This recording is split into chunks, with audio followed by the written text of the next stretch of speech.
उत्तर प्रदेशमधील लखीमपूर येथे झालेल्या शेतकरी मृत्यू प्रकरणाचा आणि भाजपाच्या नीती धोरणाचा निषेध करण्यासाठी महाविकास आघाडीतर्फे पुकारण्यात आलेल्या महाराष्ट्र बंदला भातकुली शहरात उत्स्फूर्त प्रतिसाद मिळाला। सकाळपासूनच शहरातील संपूर्ण बाजारपेठेमधील व्यापाऱ्यांनी स्वयंस्फूर्तीने कडकडीत बंद पाडला होता।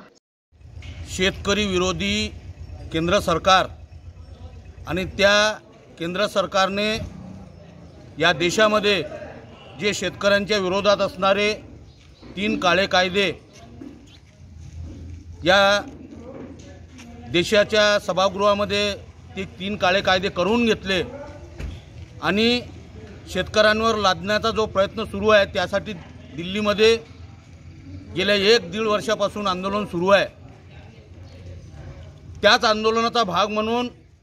उत्तर प्रदेशातील लखीमपूरमध्ये शेतकरी त्या आंदोलनात सहभागी होण्यासाठी या ठिकाणी जात असताना व त्या आंदोलनाचा निषेध करत असताना केंद्रातील एका गृहराज्यमंत्र्याच्या मुलाने सरळ भरधाव स्वतःचं वाहन स्वतः चालवत असताना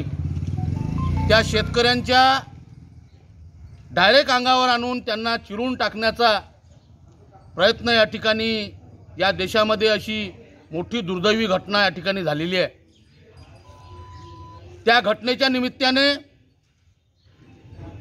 या महाराष्ट्रामध्ये आघाडी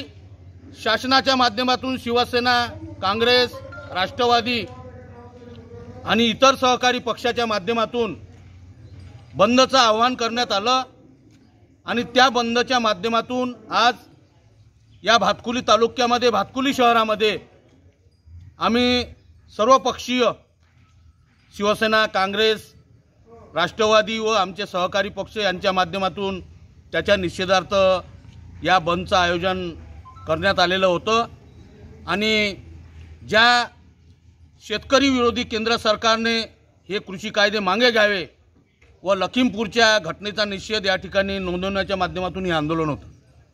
सपना कोलटेके, विदर्भ न्यूज, भातकुली।